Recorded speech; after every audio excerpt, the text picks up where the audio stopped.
invited anyways from the City of Fort Worth Streams and Valleys, Tarrant Region Water District, the Trinity River Vision Authority. I usually say the whole thing because if I try to say the acronym, I always get them messed up. They're very close and they all sort of relate to the water as you go through. I'd like to acknowledge also special guests of Lee Smith and Bridget, who we're going to be honoring this evening as well. And then the order of ceremonies is sitting on every table. There's a bunch back that Lori has as well in the back. Before we start, I'd just like to thank Steve and Erica for being the primaries, for putting this all together tonight, Andy and his wife, and Suzanne as well. Thank you very much.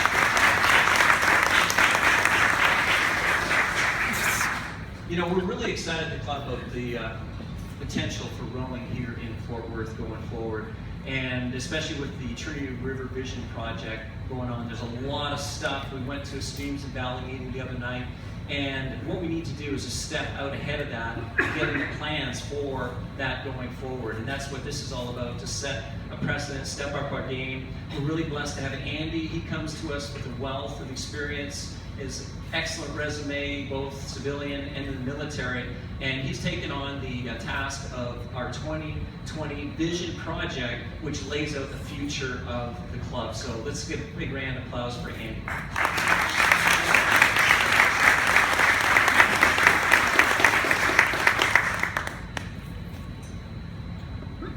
Thanks a lot, Pete. I didn't actually realize that Canadians were so technically savvy that they have their notes on their phone. That's quite impressive. I keep on dialing it. That's good. That's good. Can everybody hear me? Okay, it's great to be here tonight and present this to you. It's just going to be a short little presentation of some of the things that we envision for the future. A lot of the people in here have seen a lot of this information before. Many of you have not. And this is kind of the type of information and briefing that I'm going to be taking out and talking to some of our local partners, like the Tarrant Regional Water District and the Trinity River Vision. We want to get into discussions with some of the local politicians, like the mayor, the congressman, especially Congressman Vesey, and also Congressman Granger. But Congressman Vesey recently fought a big fight in Congress to try to make sure that the area was given all the money that they asked for to develop the river, and we want to be part of that vision. So just real quick, I'd like to go through this little briefing and talk about what we're trying to do.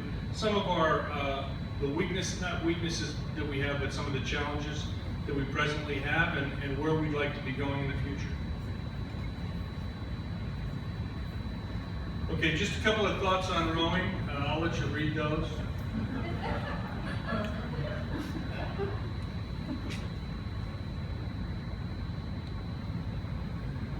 I don't know if there's anybody in the room, raise your hand if there are, that has actually rowed in a pocock boat, okay? Or used old straight blade pocock oars. Yeah. Really? Yeah. Okay. Because I've been rowing a couple of years, 45-ish, and I started rowing in pocock boats, pocock oars, and if you read that recent book, Boys in the Boat, he's quoted at the start of every chapter, and he's really a legendary boat builder, but more than that, sort of a philosopher of rowing. Okay, so I thought it would be appropriate to put a couple of quotes up here.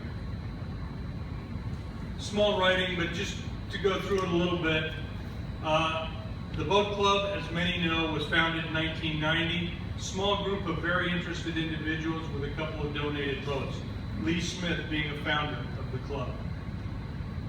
They rowed out of a container on Lake Worth, and then as time went by, they started to realize that they needed to grow out of that, and they looked at other areas.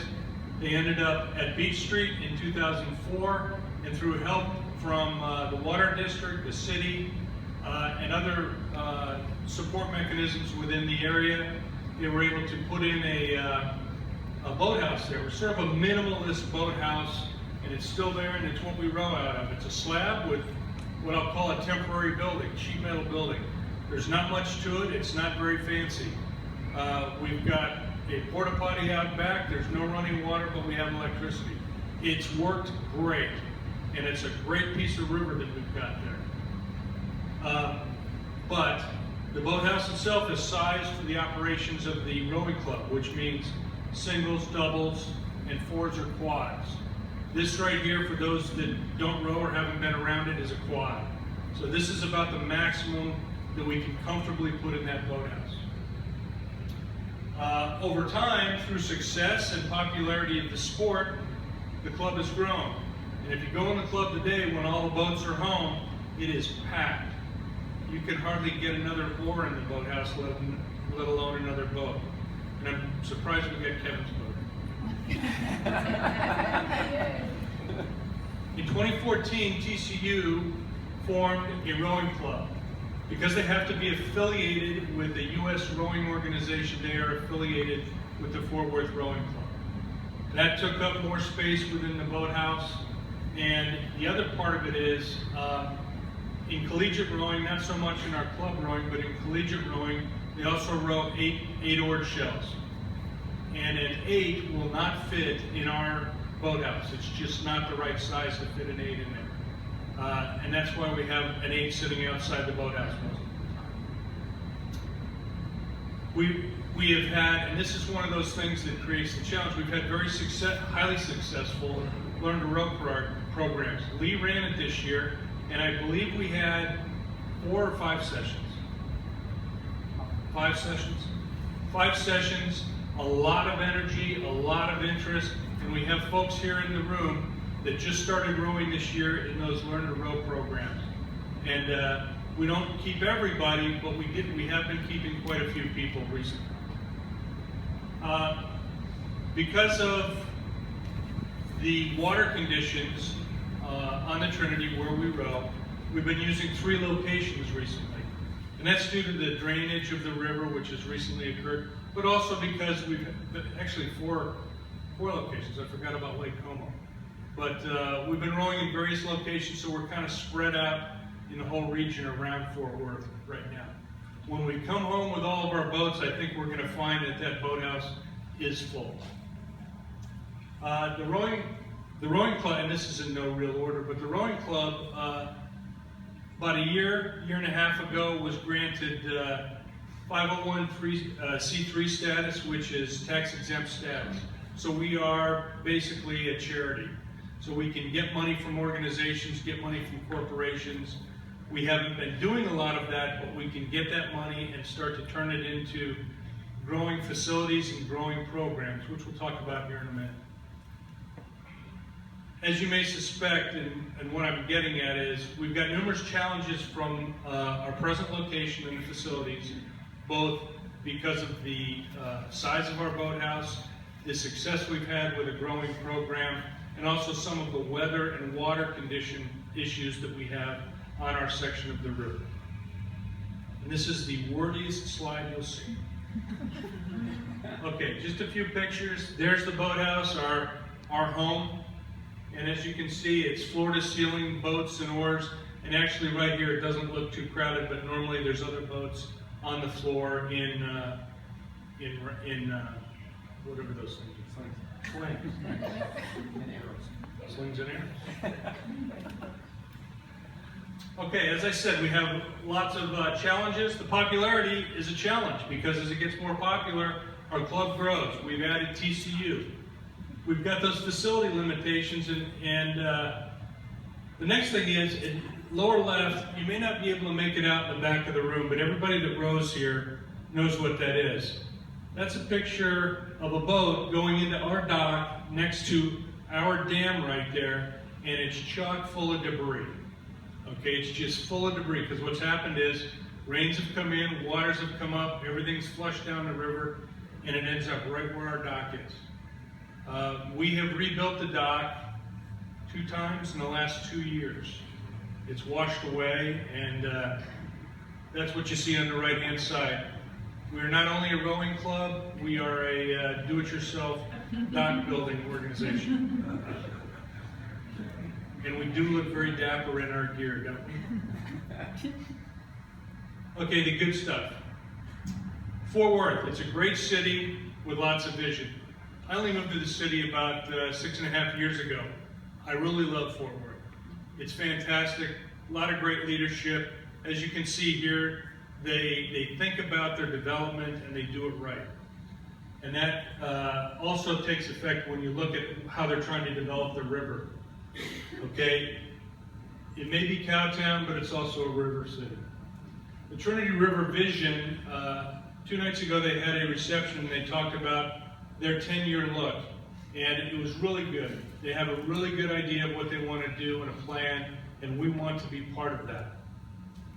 Gateway Park is part of that example, and at the bottom, you can't see it very well, but essentially over by our boathouse, all around where our boathouse is, they're developing a large park. They're putting in a kayak area, they're developing baseball fields and other types of areas which, if flooded, won't get harmed and the water can come down. So it's to help with some of the flooding, but it's also to create a great recreational area within a part of the town which really isn't all that nice or well used. We're right in the middle of that. I put a star, you may be able to see it, it's black and yellow. That's where our boathouse is. So we hope to develop and work with Trinity River Vision and the City of Fort Worth to continue to develop that within the park.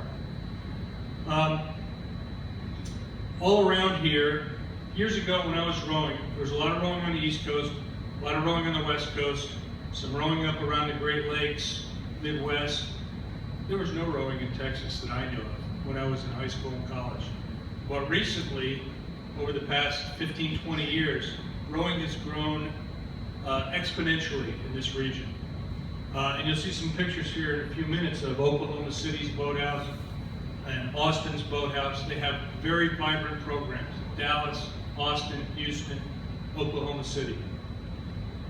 Many cities have also used rowing as a centerpiece within their development of their river projects. Some of those would be Pittsburgh, obviously Oklahoma City. Miami has done the same thing, Chicago, Sarasota, and there's a list of others as well.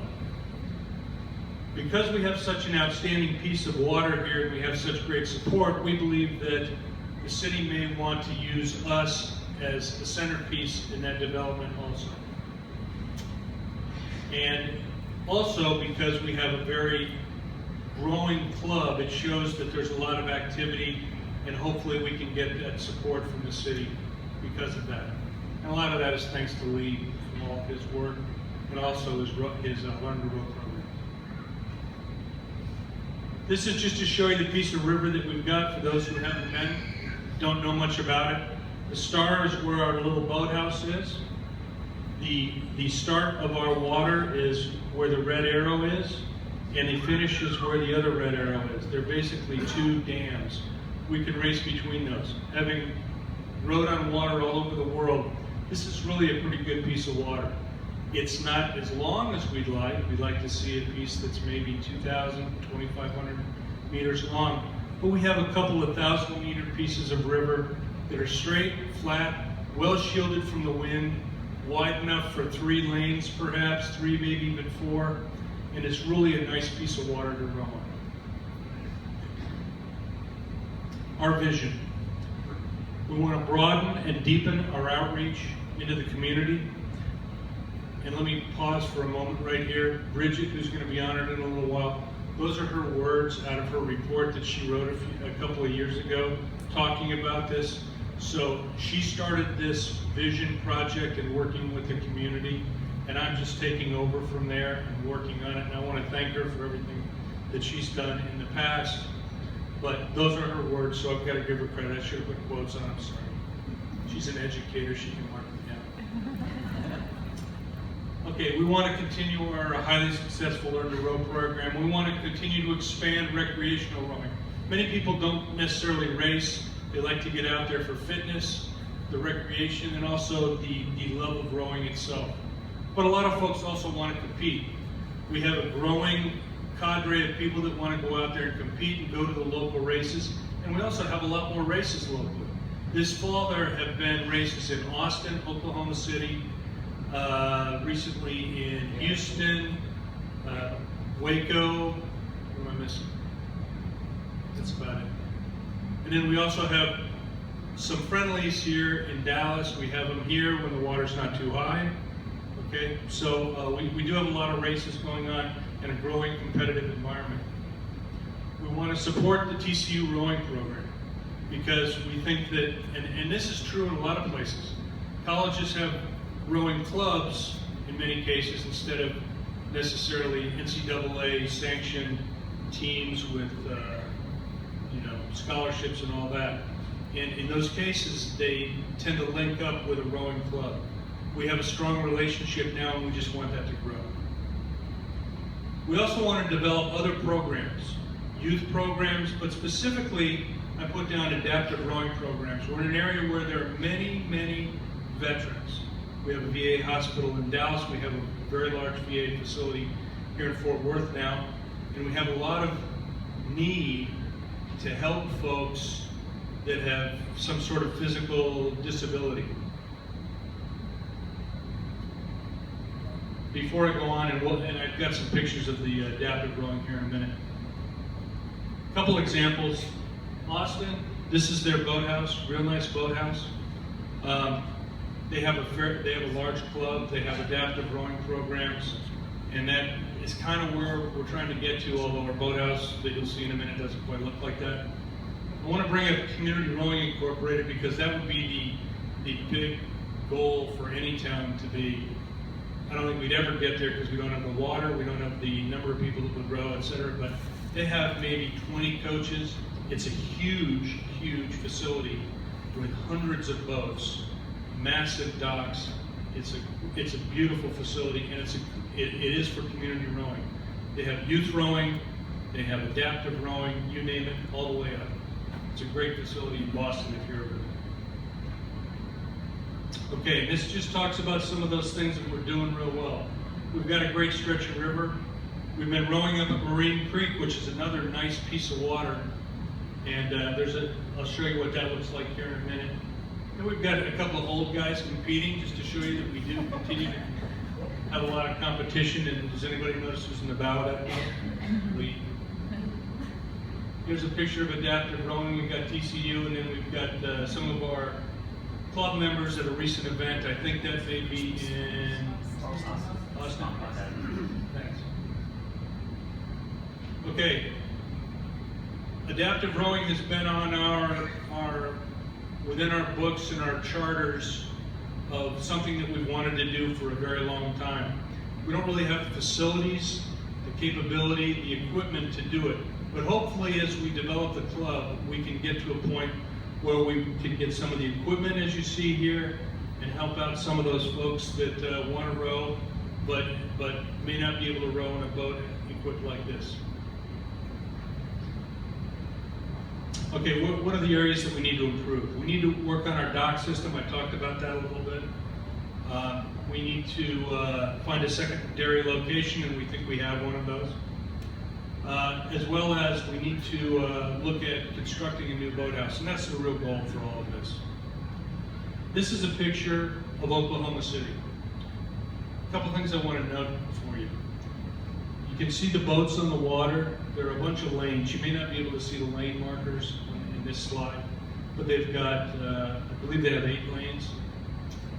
They've got lights all along the course so you can row anytime. Those boathouses on the left-hand side are massive. They've got a couple, 3 boathouses. They've got state-of-the-art racing facilities there and competition facilities. And they've got a lot of dock areas. Now, it's a national training center. They've got a lot of outside money coming in there. But this is a community that turned their river into a rowing mecca. And that's right here in our region. Great facility. Don't see us getting there, but that would be nice.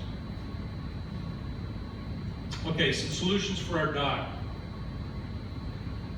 The best thing to look at is lower right. We've got sort of the same thing in the other ones, but lower right, you have both examples of what can help our situation. We've got large pilings going straight up and down that will hold the dock, and as the water goes up, it keeps it stabilized. We don't have pilings in the river. We're talking with the water district, and we will be talking with the Corps of Engineers about pilings. The other option might be these long arms that you see, lower left, upper right, and lower right.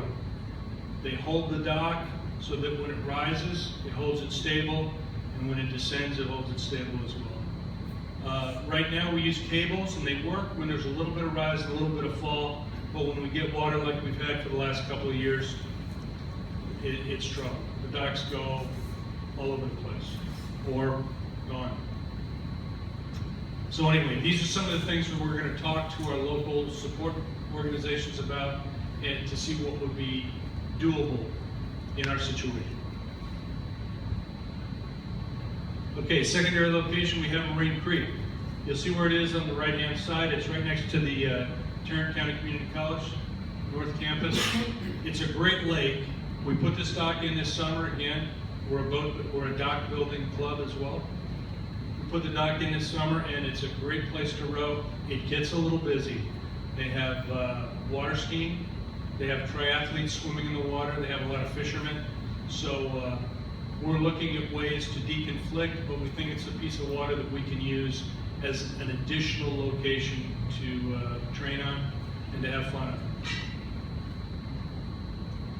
The new boathouse. This is the key to what we're talking about, and that's what our home looks like now.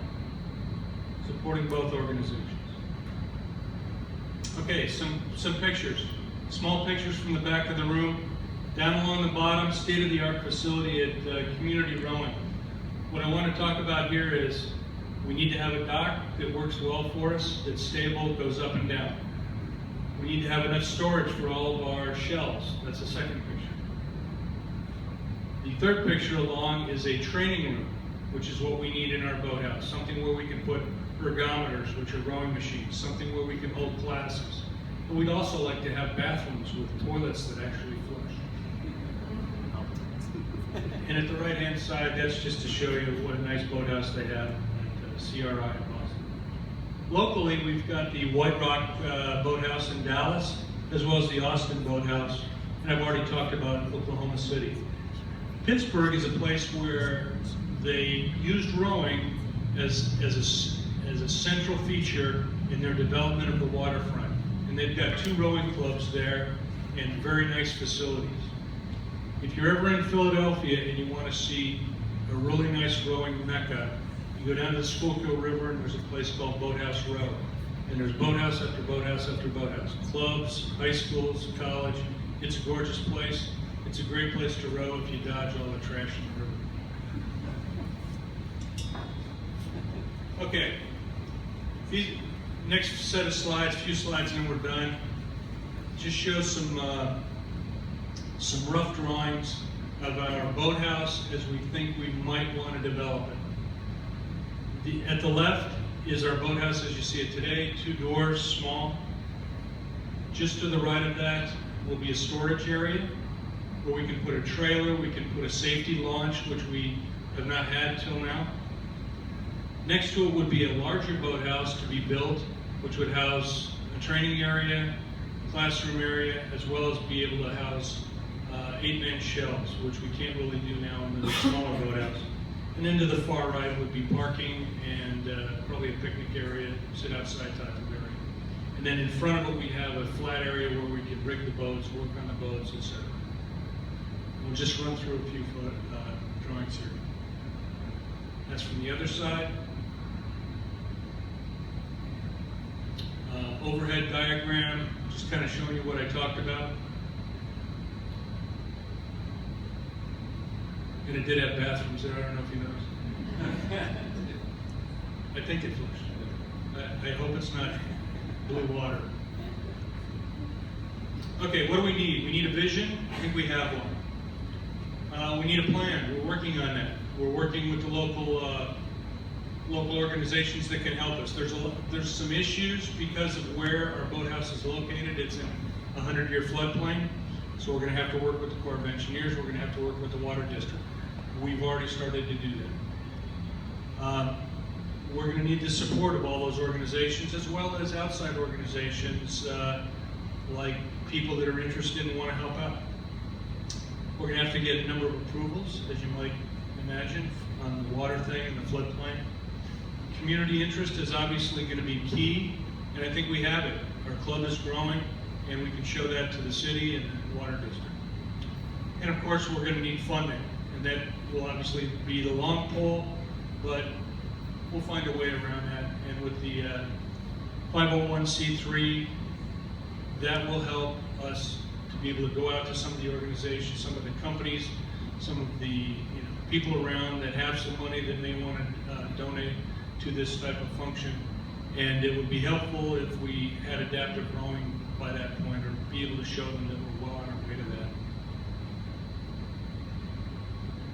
Okay, what the results are going to give us an integral positive feature on the Trinity. In other words, we're going to be part of that vision that the city has.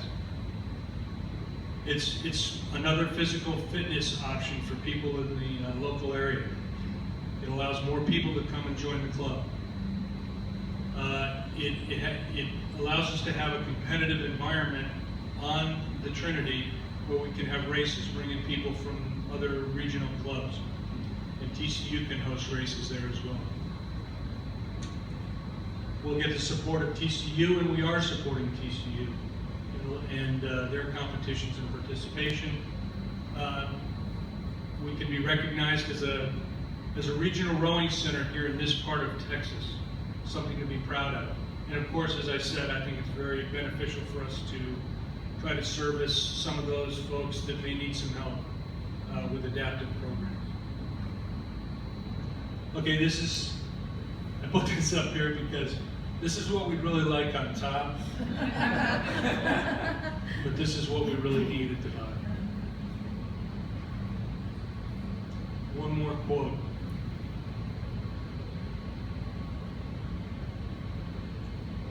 Are there any questions?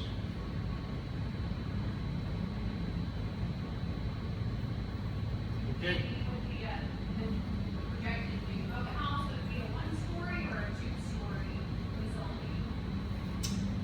Well, that the drawings that we have, and I'm not. Yeah, I thought so. They're great drawings. It's a great idea and a great plan. I don't think it's necessarily exactly what we have to have.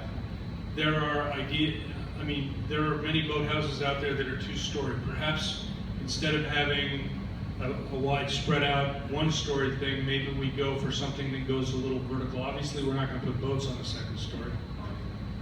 But if we do that, maybe it's going to be easier with talking with the Corps of Engineers for the floodplain issue. But those are things that we can work on as we go down the road and talk to the folks and look at other designs. There are other designs out there for boathouses. Obviously, Austin's beautiful, but I think they have a lot of other operations going on in that boathouse as well, and a lot of money flowed into there. Whether we could get that much, I don't know. But no, for right now, it's a single story. Anything else? Okay, thank you.